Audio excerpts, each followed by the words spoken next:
Hey everyone, welcome back to my channel. This is Anum and today I'm going to be doing an app review plus a tutorial on a super cool editing app called FOTOR. Now this is a photo editing app for Android which you can download for free from the Play Store. And without wasting further time, let's get started. So here I am on FOTOR and first of all I'm going to review the edit and then afterwards I will review the collage. So the first tool you can see over here is the effects tool, which is basically the filters. I'm going to try them on my photograph and select a few to see whether they suit on my photograph or not.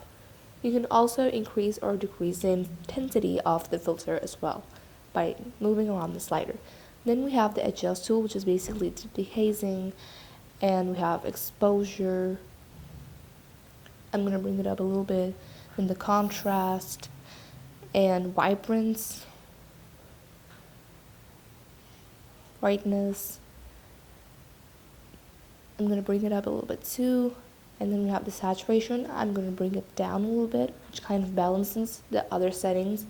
Then we have the clarity, which is pro, so I'm not going to be using it. But we have the sharpness. The sharpness doesn't have a lot of effects, so I'm going to bring it to full. Then we have a little bit of vignetting. I'm going to bring it to about 43. And then the highlights. I'm going to bring up the highlights because the vignette darkened my photo and the highlights are lightening it up a little bit.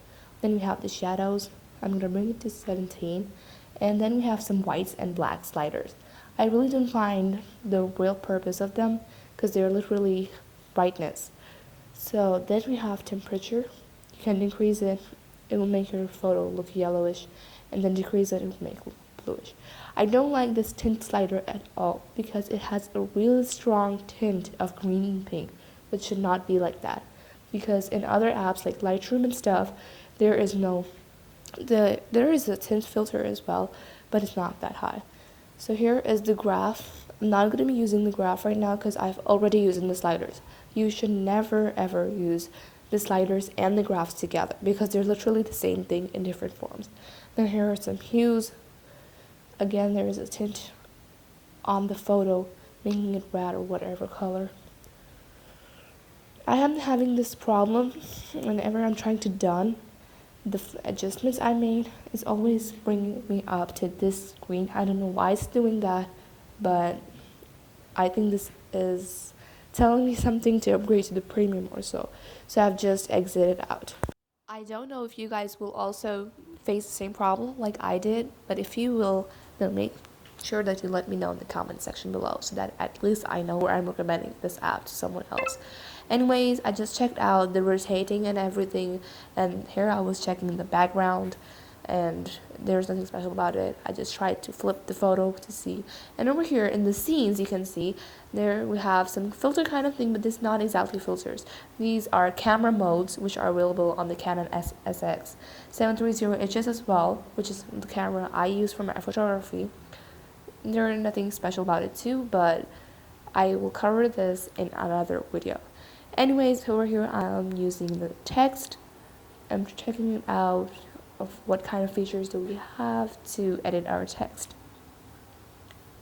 We have a lot of them like color, font, and shadow, letter spacing, line spacing, and orientation, alignment, etc. Then we have the focus tool as well. I like this part of it too. We also have this focus tool on Snapseed. And the thing about it, I like that it's also giving us the aperture numbers over here, the f2.8 and stuff, which is the aperture numbers. And this is the effect, as you can see over here, the blur.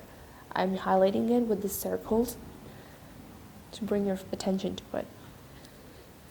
Anyways, I'm going to bring it to the center of my circle. You can also make the focus linear or oval or any kind of other. Then we also have some stickers. Most of them are pro, but if you want to add some stickers, then definitely go for it. I tried to add a little one, but I don't like it on the type of photograph I've chosen. Then we have some frames, and then we have some mosaic. Now you can slide your finger through your photo to add some mosaic to anywhere you slide your finger to. Select the type of mosaic you want to and then go for it. I really don't see the actual use of this, but if you have any kind of use for mosaicing, then definitely go for it. Then you can also write something on our photo by ourselves as well, just like we can on our Instagram stories. I'm gonna try writing FOTOR. Okay, not bad. Maybe this will be some for some use in the future. And that's all the features FOTOR provides us to edit our photos. I'm gonna save it, but I'm pretty still pissed off on why it didn't let me save the adjustment I made, although I didn't use any pro feature for which it should have stopped me to. Anyways, now I'm gonna go ahead for the collage one. And I'm gonna choose the 4-grid collage and select the volume photos. Once I have them, you can always go back and select template. Then we have the pattern. I'm going to choose gray color, and then we have some spacing, which is basically the border height and width. You can completely zero it, and I would like a little thin border. We have margin, roundness, and shadow. You can always add shadow after you have done the roundness. I'm going to keep it all 0. And that's the super limited features with the collage section of this app.